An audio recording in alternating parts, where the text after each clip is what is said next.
Épisode 72. Le face-à-face entre le père et le fils était d'une terrible intensité. Thésée percevait la tension d'Antigone. Il savait que Édipe disait vrai. Au moment de la tragédie, son fils Étéocle lui avait tourné le dos. Il ne s'était jamais occupé de lui durant toutes ces années. Pire, il s'était immédiatement rangé du côté de celui qui prenait le pouvoir, c'est-à-dire son oncle Créon. Père, tenta de se défendre le jeune homme, d'une voix faible. Tu es injuste. Je m'intéresse à toi. Me voici pour te prier de revenir. La voix d'Édipe vibrait de colère. Tu t'intéresses à moi? Vraiment? Belle hypocrisie, en vérité. Tu es intéressé, oui. Seul ton profit personnel te guide. Ce n'est pas pour mon bien que tu décides soudain de te souvenir que j'existe. Je sais ce qui vous motive, cette fois, ton oncle et toi. Je sais qu'un oracle a prédit que le lieu où je serai enterré sera béni des dieux. Vous sentez ma mort proche? Voilà pourquoi vous vous souvenez de mon existence et me voulez à Thèbes. Si seulement ma mort pouvait amener sur vous les bonnes grâces des dieux. Mais vous n'êtes que des vautours attirés par la charogne. Édipe criait, son corps tremblait de rage. Et Théocle était livide. Thésée vit sur son visage que Édipe avait vu juste. Antigone, qui observait son frère bien en face, le comprit, elle aussi. Des larmes perlèrent à ses paupières. Édipe termina par ces mots. « Je te maudis, pour toujours. Va dire à Créon le traître qu'il ne me reverra jamais vivant. Je ne remettrai jamais les pieds à Thèbes. » Sa voix se brisa en une douloureuse quinte de toux. Il se plia en deux. Thésée le prit par les épaules et le conduisit doucement dans sa chambre. Antigone resta en tête-à-tête avec Étéocle. Il avait eu un geste de dépit en voyant Édipe lui tourner le dos. Son échec l'avait piqué au vif. Il marmonna entre ses dents. « Tant pis pour toi, espèce de vieux fou. Tu finiras seul, tu l'auras cherché. » Puis, se souvenant de la présence de sa sœur, il lui dit « Allez, Antigone, rentre à la maison avec moi. Laisse-le. Il ne mérite pas ton sacrifice.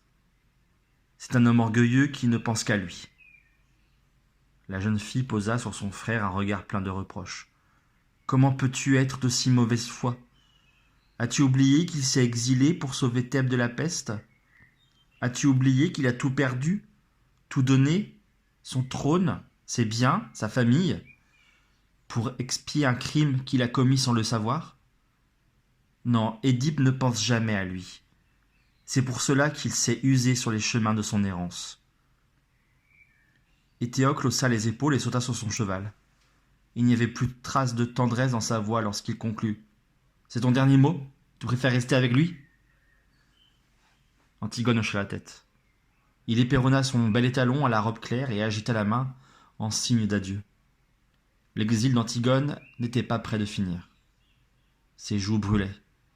La sécheresse du cœur de son frère bien-aimé la ravageait. Elle partit marcher dans la ville pour calmer ce feu intérieur. La jeune fille avait rejoint le port. Elle s'était absorbée dans la contemplation de la valse des bateaux allant et venant, lorsqu'une servante du palais accourut. Thésée la demandait d'urgence et Édipe était au plus mal. Elle se précipita et arriva haletante au chevet de son père. « Reprends ton souffle, mon enfant, » murmura Édipe. « Tu vas en avoir besoin. Le temps m'est désormais compté, mais ton amour aura illuminé mes derniers jours. N'oublie jamais que je t'aime. » Antigone pressait la main de son père, puis, se tournant vers Thésée, Édipe le remercia pour son accueil. Ce furent ses derniers mots audibles. Édipe n'était pas vieux, mais les malheurs l'avaient transformé en vieillard. Sans doute l'affrontement avec son fils avait-il accéléré sa fin. Il sombra en serrant la main d'Antigone et celle de Thésée.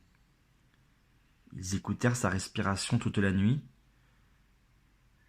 Pour la première fois, lorsque les Érinies se présentèrent, elles repartirent sans l'inquiéter. Il n'était déjà plus accessible à leurs tourments. À l'aube, Édipe rendit son dernier souffle. Thésée lui trouva un visage apaisé. Il quitta discrètement la pièce pour laisser Antigone le pleurer seule. En regardant le soleil se lever, Thésée pensait à tout ce que la rencontre avec Édipe lui avait apporté.